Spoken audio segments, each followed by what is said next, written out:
Here we go. Shelter FootyCast. Welcome, Mark Reddings, Will Schofield. Looking good today, Skeet. Tell you what. It's wintry, it's cold and wet, but I thought I'd try and uphold the standard for the show, the FootyCast.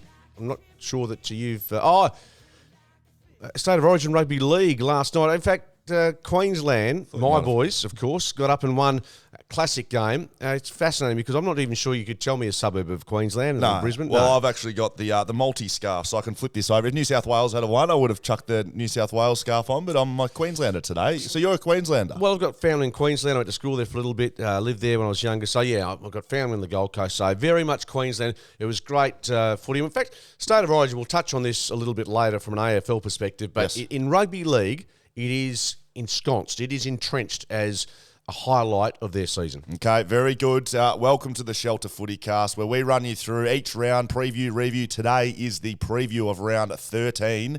I've got a West Australian theme. One of the Western Australian teams is on a bye this week, so we'll go into a little bit what that involves at the footy club. We're going to touch on that. But, of course, brought to you by Shelter today. You can get down to Busselton. The airport's open at Busso, so you could even fly down there from Perth. I assume there's flights from Perth to Busso, but I spoke to the lads down there during the week.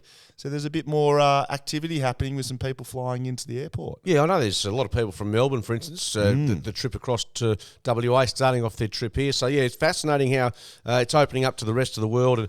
And the boys have got the best spot in town right there in the middle of Busso. Big, beautiful brewery down there next to the jetty. And now you can find us on socials, Shelter FootyCast. Give us a follow over there. You can watch this on YouTube. If you're listening along, you can watch it and you can tune in for some Julius Marlowe's on Skeet's feed, or maybe the Queenslander scarf that I've got around my neck. Find us over there. You can have a search of Shelter FootyCast or BackChat. You'll find us there. We are from BackChat Studios. Now, okay, let's get into a couple of the big moments of the round, Skeet.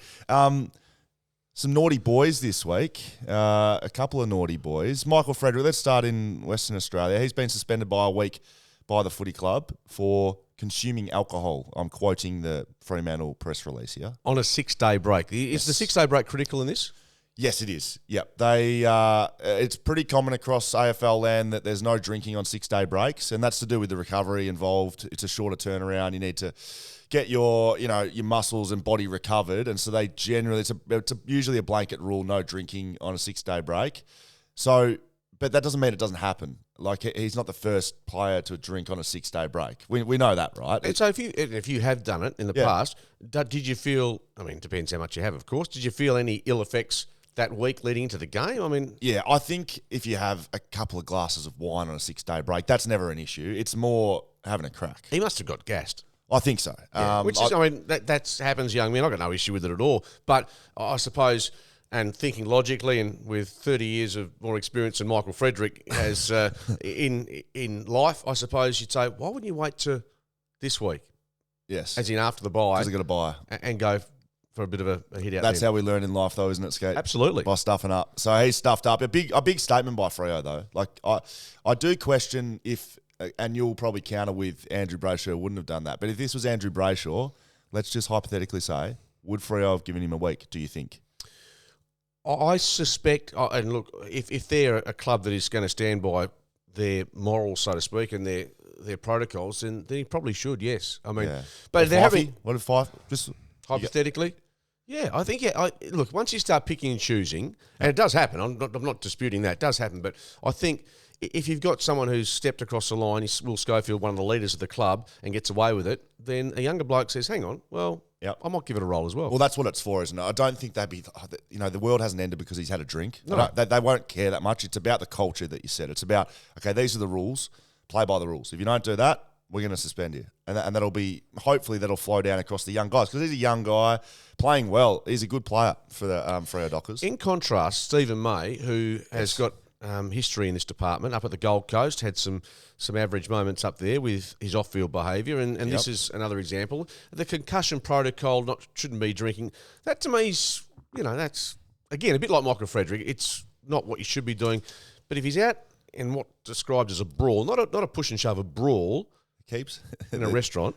More and more keep coming out as well. So I wrote a bit of an article on this of what happens when something goes wrong off the field.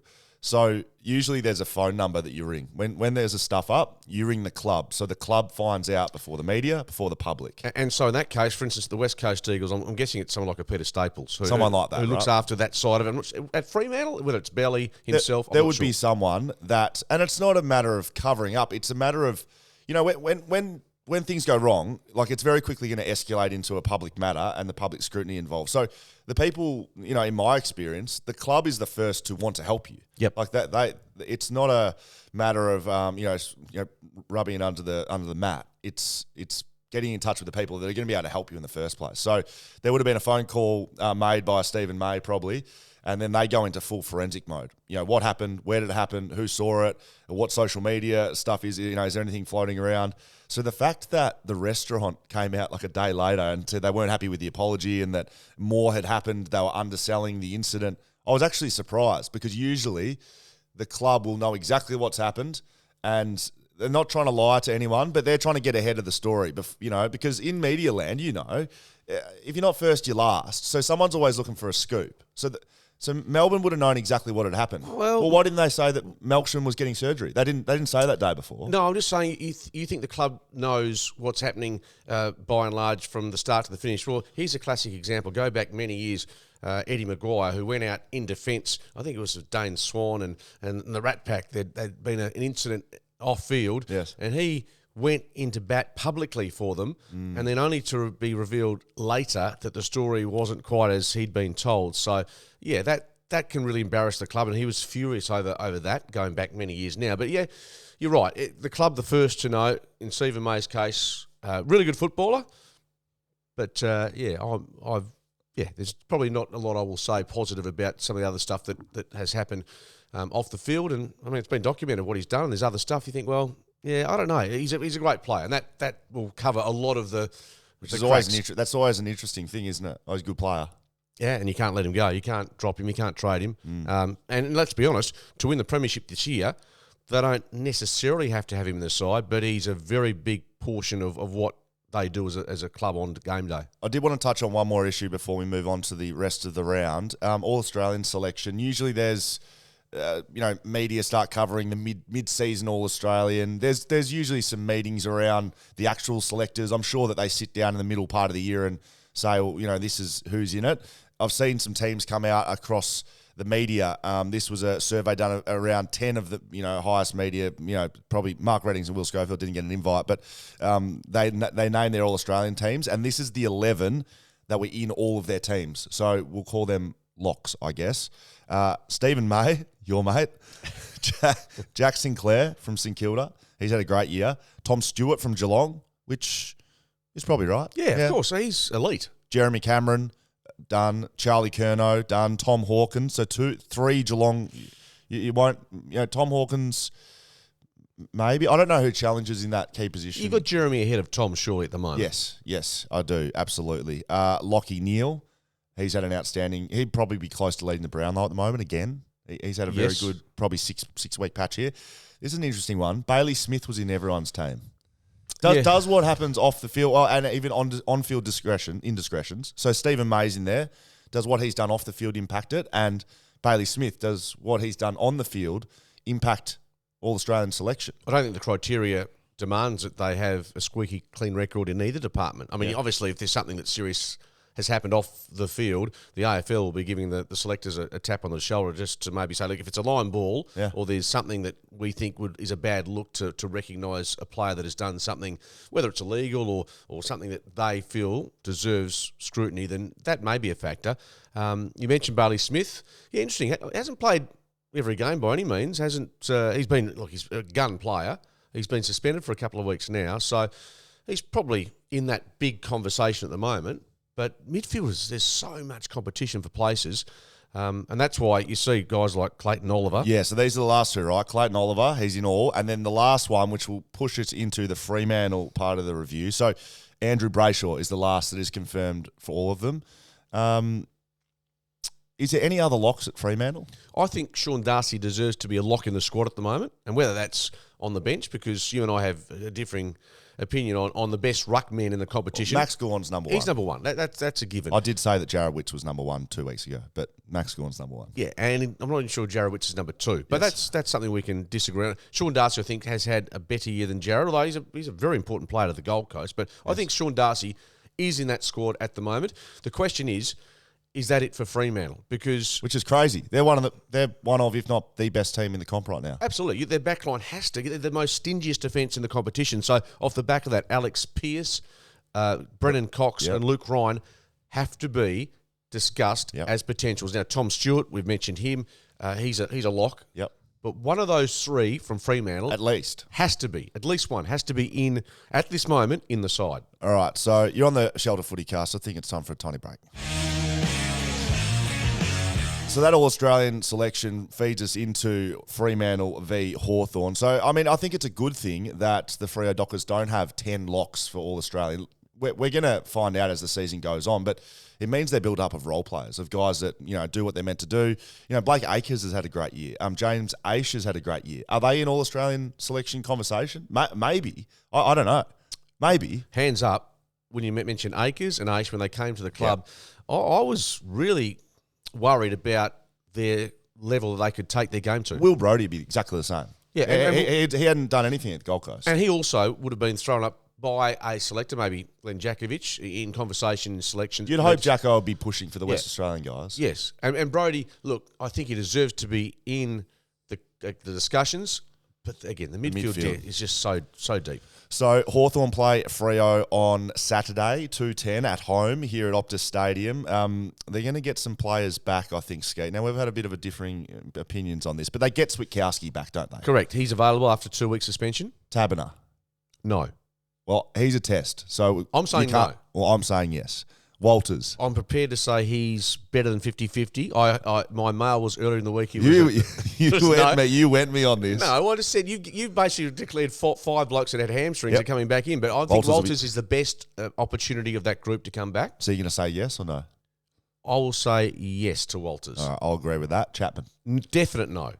I'll give him a maybe. He's nowhere. He's got a hamstring. It's 2 to 3 weeks on the AFL website, unless they're telling fibs. But of all those four boys, that's great. But the big fella, he's back. Nat Fyfe will play. He will play, no doubt about that. And so he should. 24 touches for Peel last week. Again, we've discussed this. Where does he play? How does he fit in? Some people are saying it's a disruption to a winning side. Well, I'm not sure if you've got a player like Fyfe in there that it can make them a worse team. But you do have to make sure the dynamics and the chemistry, particularly spending a bit of time in the middle, how that works. Put it this way, it would be easier bringing him back into a poor performing team because you get him in, of course he's going to make them better. But I think the argument comes up, does he make them better because they're going so well? Does adding a guy who hasn't played footy for half a year, he clearly knows how to play the game. And do you think, given the success they're having, and Nat's carried the team on his shoulders and almost you could see physically and mentally thinking, I've got to be the best on ground to give this team any chance. He's seen what can be done without him. Not a humbling experience, but just he can take a step back without feeling he has to elevate to another level, just play his role, which in the past he's had to, almost in his head at least, try to do more than most. I reckon it'd be similar to how Cripps feels at Carlton. For 6 years, Cripps has been running around and looked like he's been carrying them on his back. Last year, he was cooked, and it's because he's been trying his guts out. Whereas this year, they got a George, spread the load. They got a George Hewitt, Sam Walsh, of course, Chera. is a gun. Chera comes in. He can now. He's been playing forward the last couple of weeks without Harry Mackay. So I liken it to that. I think Fyfe will be licking his lips. Like, how good's this? Got young guys stepping up. Got role players playing their role. Then I'm a gun. He's a big dog. He knows he is the big dog, and he knows that. But he doesn't have to do that. He doesn't have to come in and try his guts out. And you know what? Given what's happened this season and the vast improvement, and other teams are, look, Brisbane, beatable. Melbourne, we know, beatable now. Especially by flag battle. They're in discussions that they have to be listed as a contender, which we wouldn't have said, I don't think, even you at the start of the season wouldn't have said Fremantle, a flag possibility. You would have said finals. Yes. But a flag, a different possibility. My concern for Saturday, will they go from flag mantle to wet mantle. Is that going to be an issue? It's raining right now as we record this podcast, and if it rains again and Freo happen to lose, that is going to be a disaster. They're going to move their home finals to Marvel Stadium. They will build a roof on off the stadium. I guarantee you, mate. Look, we're gonna see proof's gonna be in the pudding there. Hawthorn will have a couple of ruckmen to select. They haven't been playing with a ruckman of late, so they got Max Lynch, Ned Reeves to come up against. I think Lloyd Meek may actually hold his spot, especially if some of the boys that you say aren't coming back don't come back. Lloyd Meek plays. He was okay, wasn't he, Yeah, against Brisbane? So there's nothing to suggest he won't play. It's just maybe the conditions will come into it, how big Fremantle goes, all of the above. Last 6 games, these teams have met in Perth. Fremantle undefeated. So I think that's a good sign. I'm picking Fremantle, although a tiny danger game, I believe. Yeah. Oh, look, I think they know the buys around the corner. It'll come at a good time to freshen the players up. I'm tipping Fremantle. Having said that, every time I've tipped them, they've played like busted wheels. Every time I've tipped against them, they've played like superstars. So I'm sorry, Dockers fans. I've jumped on for this week, and I hope I'm not putting the mocker on you. Okay, both on Freo. Very good. What about West Coast? They've got the bye this week. I've said it a few times. They probably could do with a few more buys this year and just have a bit more rest period. But, bye full stop. Yeah. But didn't like that, Dan. They'll get some players back. Spoke to Elliot Yeo last night. He's aiming for a return post-bye. So he'll train hard after being rubbed out for a week, but he's going to return. Dom Sheed will be around the corner. Willie Rioli to play in the waffle this week potentially? Yeah, maybe. Yeah, Liam Ryan as well. So he might play. They both might play waffle this week. No certainty. Apparently there's about 12 listed players that'll be up for playing in the waffle this weekend. Yeah, so they're playing Claremont. So I think there's some light at the end of the tunnel. I'm not one of those people that suggests, this is going to be a disastrous 5 or 6 years for the club. This is a shocking year. You can put a line through this, but they still have to learn from their mistakes on field because they have been poor, and it's a pile on at the moment. Bye round is an interesting one as a player because you obviously play your last game and then they don't give you 4 days off on your weekend off. They usually play the last game and then they get a 4 or 5 day break straight away. So they're in a 4 day break right now. I think they're coming back now, though. Yeah, I think their first day back of training is the Thursday. I think some people think, bye period, it means they get the weekend off. But usually you have a really big training block in this one as if you play a game. They don't like giving you a game off effectively. So on that basis, when we're back to Michael Frederick, would Eagles players, and given what happened with the hippie club, heaven forbid they go out and just enjoy themselves for a couple of hours. But is it? No, well, I'm just being honest. Some of the crap that goes on about players, and if they were charged with being drunk and disorderly, assault, absolutely throw the book at them. But anyway, that's a different issue. Would you, in a bye week, be afforded the luxury of going out for dinner, having a bottle of wine, or is that again a no-no? So usually, if you were going to have a good session, it'd be straight after that last game because you got a 4 day recovery period. Like I said, the actual bye weekend is usually a pretty big training block, so they'll probably be less likely to have a drink this weekend. But I agree with you, mate. Like some of the carry on, even with Frederick, even with May and Melksham, I understand May and Melksham, that's borderline assault, but they do know each other, and hopefully they've cleared that up between them. There is a lot of carry on, and the news cycle breeds hunting for that sort of stuff. It does, but let me ask you very briefly, going back to May and Melksham, if you were sitting at a restaurant, there's banter, and Stephen May, for instance, had said to you, or Josh Kennedy, for instance, had said to you, when you didn't play in the grand final in 2018, mate, if you were there, we wouldn't have won the GF. I don't think I would have fought him. No. I've never fought anyone in my life. No, but I'm just talking about pricking someone's ego. It would hurt, bloody oath. If that's what, they've come out and said, that's not what was said, and whatever happened, from my perspective, I've never fought anyone in my life. No. So we're lovers, not fighters. Well, yeah, I had white line fever on the ground, and, I've been reported for striking and headbutting. No, Angel. I thought I'd jump in with a headbutting. Yeah, perfect. Okay. Yeah, I'm a criminal, am I? Yeah. No, but like off the field, I don't fight people. No. I find that an interesting concept, like hitting, like punching someone. No, I've never punched someone in the head. Just headbutt them. I just use my head. At least I'm hitting my own head then, Skate. Yeah, okay. So anyway, let's hope there is no headline out of the West Coast Eagles. I don't think there will be. No. But second half of the year, I think it's obvious to say that it's got to get better in terms of on-field performances. It can't get worse. No, well, only way is up. Yeah, if we had had this, only way is up. All right. Who sang that, by the way? There's a quick one for Dan. Dan? You'll find that for us. Thank you, Dan. Rest of the round. Let's get into tonight's game. Thursday night footy. I like Thursday night footy. I would like to say that. Should be every week of the season. Great. Because we love footy. Obviously, we watch all the games. And I just, otherwise on Thursday night, like, what am I doing? Nothing. Well, my wife's working tonight. So I get home from our radio show. I get a good hour of just sitting there. You know, you can clock back and, when she's not at home, this is going off footy a bit, but I might get, if I've got some Jats crackers or all the bad stuff, I'll drag out of the cupboard and then try and hide so she doesn't know that I've had them, because she might, she's lovely and she's a superstar, but she'll know, like she's going to Melbourne next week, she'll know that there's going to be bourbon missing, Shelter Brewery beer missing. It's just going to be a and the Jats crackers will be gone. Exactly. Oh man, that's good stuff. You got an answer for us, Dan? I think it's Yaz. Yaz, that's right. Yeah, before you were born, probably, but yeah. Wow. Okay. One of you on the playlist when you were? Probably Rumours back in the day. No hippie. Rumours. My hippie club could have been there as well. Okay, we have digressed far. Richmond, Port Adelaide, Thursday night. It's at the MCG. It's a big game for both clubs. Obviously, both coming off the bye. That's not obvious. They both were coming off the bye. Richmond gets some players back. They get Noah Bolter back. He'll play on Dixon, so that'll be a great matchup, I think. Dixon's he's working his way back into AFL form. Marlon Pickett returns. Kane Lambert returns. They've dropped Jason Castagna, which he's been a mainstay for a long time at Richmond. But they've also dropped Morris Rioli Jr., I think. Yeah. So and when we saw him here, we thought the pressure. Yep. He kicked, I think, 3 goals. Maybe it's just a side, like Kane Lambert returns, maybe. Bit of balance. I'm not sure. But look, Morris Rioli Jr., I was really impressed. Richmond have done, since we've seen them last month, they got beaten by Sydney. They led by 5 goals. Should have won that game. Yeah. And they win that. They're right up there with one of the most informed sides in the comp. Absolutely. And look, I said to you about 3 weeks ago that Port could make the finals. I'm going to retract that statement. Really? Yes. Is this the same one that I said they couldn't make the finals? Yeah. Look, unlike you, I'm happy to say I was wrong. and it's like being at home again. I'm sorry, I was wrong.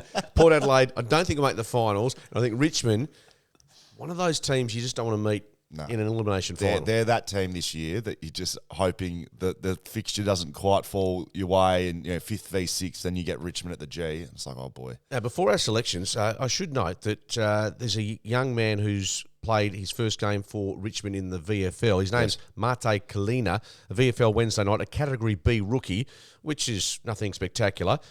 But the bottom line is he is 213 centimetres, which... Is that the biggest of all time? Well, if he does play AFL footy, it will make him the tallest player of all time.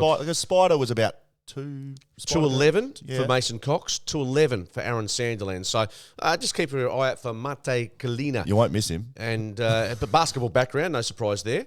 From Italy or something? What's it? Well, you're giving me a bit of an Italian accent. I try and put every bit of European twist on that just to make Dan think that I know what I'm talking about. Yes, but no, he played basketball in Hawaii. So, yeah, just a little fact. Well, on the Ruckman, to finish up on that game, Port Adelaide are going to go in without a Ruckman. So they've dropped Sam Hayes. They've named Jeremy Finlayson as their starting Ruckman. He's like a Sean Griggs of the 4 years ago. That's strange. So who are we picking? I'm going to take Richmond at the G. They don't lose many games there. No, I agree. Richmond for me and Port. Look, they're to go 0-5, that's really cruel this season. I mean, they're a decent team still, but they're playing catch-up footy. That's the thing that's going to kill them, I think. It's hard mentally to come back from that. It is. So Tigers for me, MCG, always a bonus. Back-to-back MCG games to start the round. Essendon v Carlton, Friday night, 5:50 at MCG, obviously Western Australian time. This was slated to be one of the games of the season. Essendon are celebrating their 150th year. At the start of the year, you would have looked at this as both sides like, 100,000 at the G. Essendon's won 2 games. Yeah, and it's important that the CEO has come out and said Ben Rutten is safe, which is not always a good sign, but it shows you the pressure that they're under. Because have they done a review? I think they've done a mid-season review, a bit like North Melbourne. I'm not sure where they've gone wrong, because I think if you looked at their list at the start of the season, you thought they'd be, if not playing finals, certainly, well, they played finals last year, certainly getting close to around the mark. They just have had one disaster after another. And look, their season's done, but you're right, it was going to be a blockbuster, but I'll tell you what it will be. It'll be a huge night for one Carlton bloke who hasn't played in 1,044 days, Caleb Marchbank. You talk about perseverance in footballers, this is a great example. He hasn't played for almost 3 years. Carlton have got a real shortage in key position players. They're missing Pitnet, or Pitney. He's the ruckman. He's out. Mackay's still out. Mitch McGovern's out. They're missing a lot of key position guys. Wiedering's out. Yep. And they get back Caleb Marchbank, who 3 years ago was the next guy. It was going to be Wiedering and Marchbank. I think he came from GWS, so he was a really big, high, young talent. He returns to the side, and they released that earlier in the week. Get the monkey off the back. He can train all week and work into that. So it's going to be good. Hopefully he does something well and his whole teammates can get around him. Backman kicking a goal could be on the cards. We're going to move on. By the way, we're supposed to selecting Carlton. What? Are we both selecting Carlton? Yeah, we are. Yeah. What did you think I was going to pick Essendon? Well, I didn't know. You just wanted to move on to the next game before we get our tips locked away. Both Carlton. We're going to have to find some difference here. We're all on the same page here. I'll find some difference. I'll be the one getting rolled. This is the big game this week. Brisbane v Saints. Saturday, 5:25 at the Gabba. Makes it hard at the Gabba, I think. Brisbane maybe without Darcy Gardner, who copped a big knee to his kid. I had exactly the same knee last year. He couldn't walk. I reckon it's something with his kidney or his back. Oh, it just looked bad. He couldn't sit on the bench, so I don't think he'll play. And he's an important part for them, even though he's not a big name. He plays an important role for Brisbane, so they'll be without him. Jack Higgins should return for the Saints from concussion protocol. So how does this one go down at the Gabba? Because St Kilda's firing. They're on fifth on the ladder. Brisbane second, coming off a loss. Yes, and St Kilda, to be fair, they are just quietly ticking along. I mean, the top 4 position isn't beyond the realms. Brett Ratton's got this side rolling well. Isn't it amazing what Rowan Marshall, Paddy Ryder, what they bring as a duo to St Kilda? Best in the comp? Oh, name a better. Jackson Gawn, maybe? Probably, yeah. That's a fair call. But they have been terrific. They get Missy Higgins back. Missy Higgins. Well, I love that. His nickname was Missy after he had that mare last season where he had 4 behinds, and so the Herald Sun had, not Jack Higgins, of course, Missy Higgins, which was a bit cruel. But and, of course, Geelong Grammar singer Missy Higgins. Yeah, of course. Yeah, that's where it comes from. What's the song by Missy Higgins?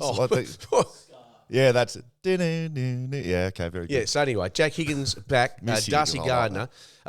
Brisbane I was disappointed with last week. Lachie Neale said he was himself personally thought he didn't provide enough at the contest. So I think Brisbane will bounce back. Just a quick one on Darcy Gardner. You talk about where the injury was. Yeah. Going back about 25, 30 years ago, I was at Eagles training, watched Mitchell White collide with Ashley McIntosh. And there was a press conference about 24 hours later.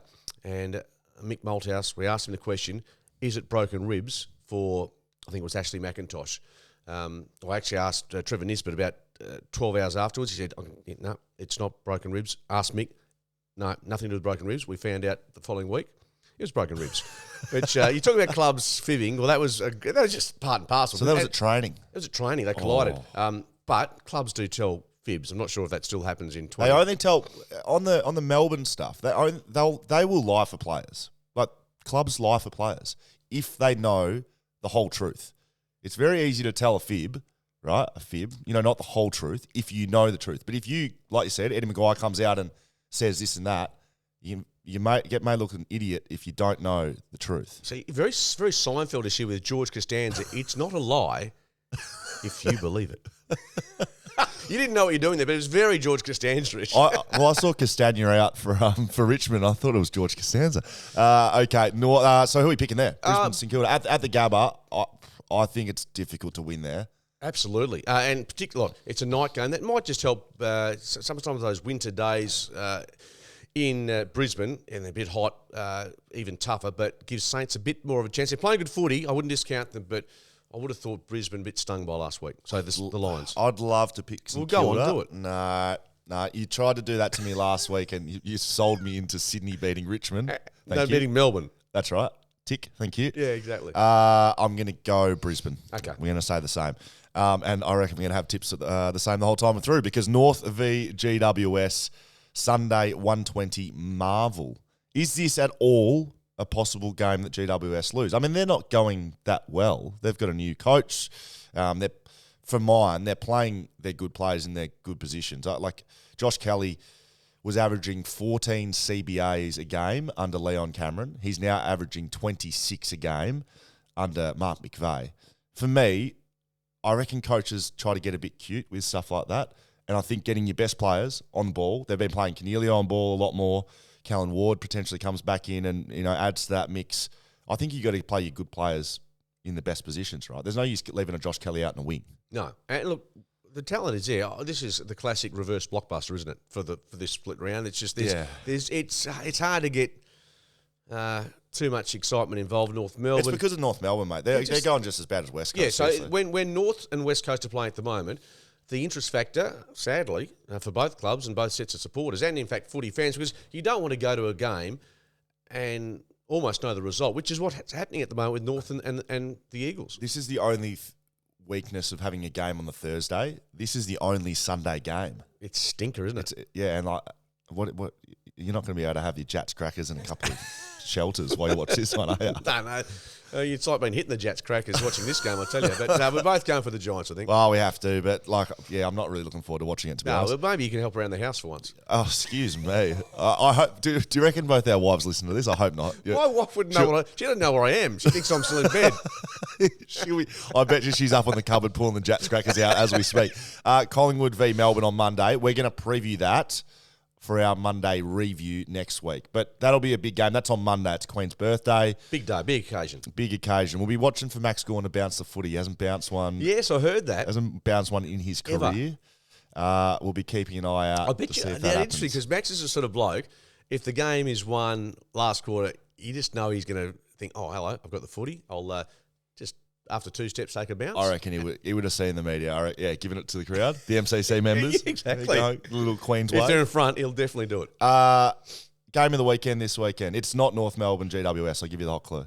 No, it's not. It's probably Brisbane St Kilda, isn't it? Really? I reckon. Second v fifth on the ladder. Clearly, in fact. Yeah, it'll be a Saturday evening game. Chance to get a couple of shelters in you while you have a watch. Perfect. I think got it's the good night to off. go. Very good. Shelters and Jats crackers. Have you heard a better pairing than that? You're on the Shelter FootyCast. All right, this is our little bit where we have a bit of back and forth. It's pardon the interruption. It's who do you think which way? I'm going to let you lead the way with all three of these skates. You tell me. Fife should jump straight into the midfield. Incorrect. Right. I just think they're doing well in that area at the moment. Where are you going to play him? Well, you play him forward. Why wouldn't you? I mean, you're going to attract the best, if not the best, very close to the best defender, aren't you? Or someone who's going to. And Sam Mitchell said we're not paying too much attention to Nat Fife in the build up to this week. I think he's just playing ducks and drakes with that. I think he'll be thinking more forward. Sam Mitchell, this is as to where Fife's going to play. I think it's probably, if he does play middle, I think it'll be 70 forward, 30 in the middle. Okay. Disagree? Absolutely, I disagree. He is a 2-time Brownlow medalist. We heard him before the season come out and say, the forward experiment is over. I am a midfielder. He's changed his tune, at least publicly. He knows that it's on. Publicly he's telling you something, but in his mind, he's the big dog. He knows what's up. He's going straight into the guts. I don't know if it's a good thing, but he's playing in the middle. We watched him in the Waffle last week. How many minutes did he spend forward? About 0, Mark Reddings. The silence is deafening. He didn't spend a lot of time forward. Yeah. So you tell me. I'm arguing that he should be spending more time forward, and I think you say he's going to play forward. Forward. I think he will be playing more forward than midfield on the weekend. So okay, who drops out of that centre square configuration? It's going to be a Sarong, a Brody, a Mundy. Like they're all going to have to take a bit of a pay cut to get the big dog in there. Yeah. Well, I don't totally agree. Don't let me change. No, you're not changing my thinking at all. Okay. I just think that if you are going to go down that path, you want to make sure that they get the result. Okay. What about this one? The Melbourne Demons are in serious trouble. The cracks are appearing, and it's going to get worse. Incorrect. I think 2 losses. And there's one bloke who told me recently that if you have 3 losses in a row, that can constitute a side that's on the slide. I think they're still the premiership favourites. The Stephen May instance, that happens in footy clubs from time to time. I'm not saying you want it, but I've got enough faith that Melbourne, what we saw for the first 10, 11 rounds, wasn't just fluke. They're a very good side, but just a little bit of a wobble. They've lost 2 in a row.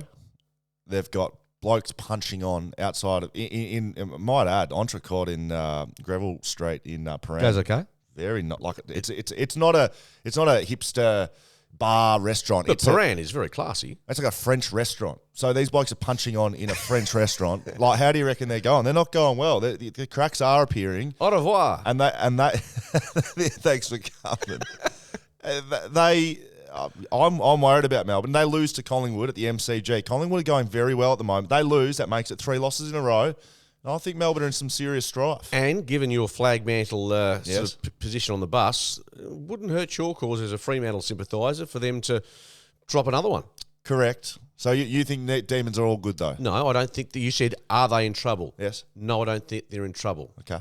The AFL. I didn't see you're like a journalist. You're twisting words. No, you're the journalist. The AFL should hold a league-wide bye during the break and hold a state of origin. So we have, instead of the 3, round 12, round 13, round 14, where we've got 6 sides, should we do a 1-week bye for everyone and have a state of origin in the middle of the year? I'm not sure the appetite's there. I think by who?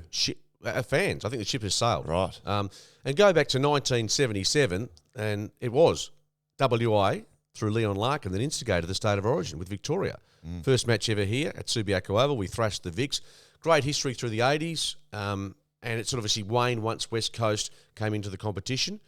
Through the 90s, Mick Malthouse didn't show enough enthusiasm for his players because basically the Eagles would have contributed 80%, yes, 90%. And why would you though? Yeah, and so you're compromising to some degree your premiership chances. So off the back of that, what we see now with State of Origin Rugby League is they've essentially just took that idea, have run with it, but they've embraced it and they've kept it. And where they've been able to really galvanise rugby league players and supporters to get behind the concept, AFL, because our premiership is held in such high regard, State of Origin has taken a back seat. It's no coming back. I have a solution. I'm sort of disagreeing with you. I think State of Origin should come back, but we have, instead of a pre-finals bye, we have a pre-grand final bye like we did last year. So that weekend before the 2021 grand final, that weekend, I know it was due to COVID to get the teams into the state, but what ended up happening that weekend was this big celebration of footy, and there's all these events on, and it led into the week.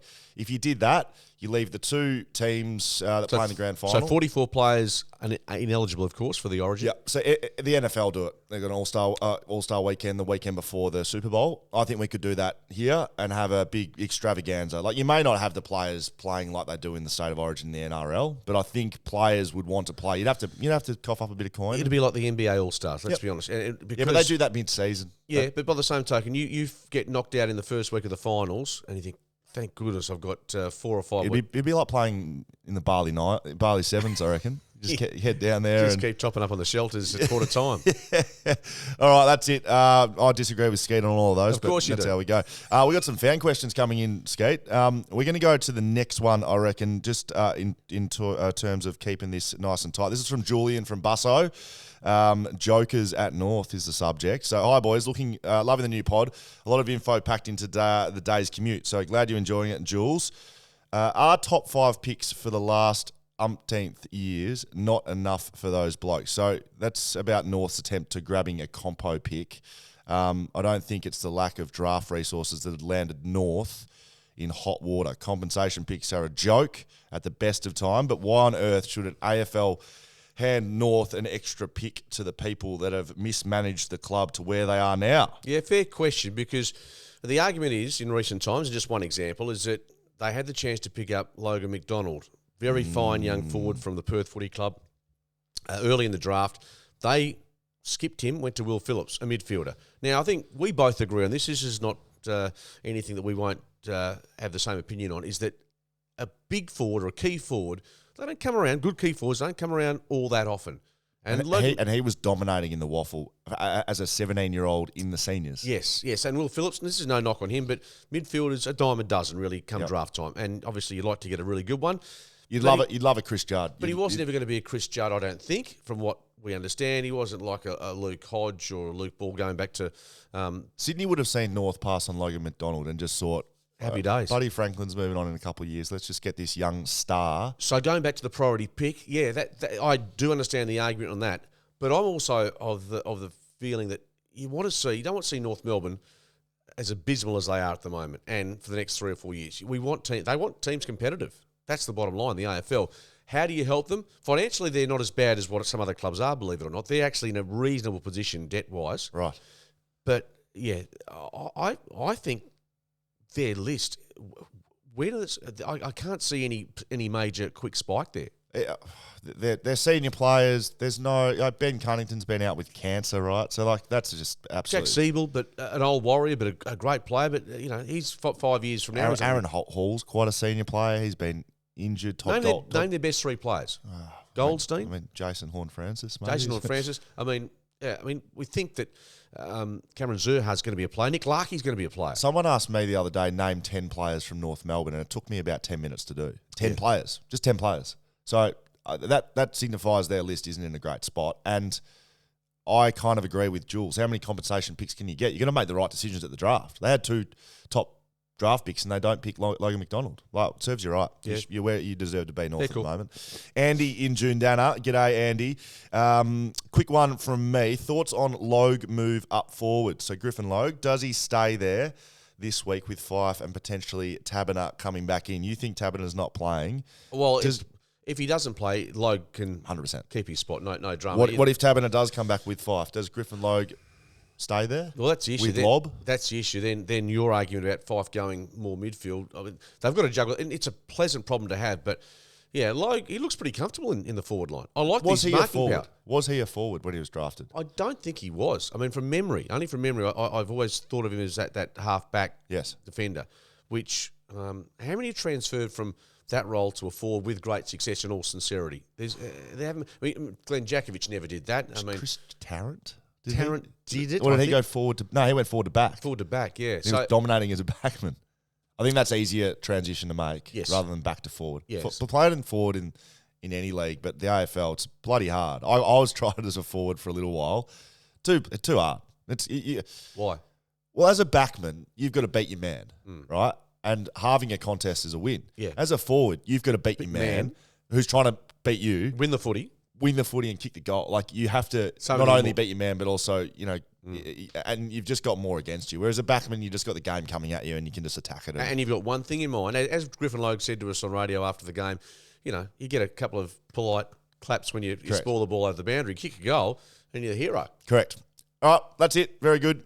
We need your country footy stories. Keep your eyes open over the weekend. I saw one come through during the week. We've got a nice little one lined up. But if you've got some country footy stories, a slab of beer, a slab of shelters on the line for you and your footy club, I'm sure boys would be pretty happy rolling into training with a couple of shelters over the shoulder, wouldn't you? Yeah, absolutely. I mean, I read somewhere that sometimes in local footy here now, they're not letting you have a beer after the game in the sheds. But that can't, in regional country footy, that would be sacrosanct. It is game on after full time.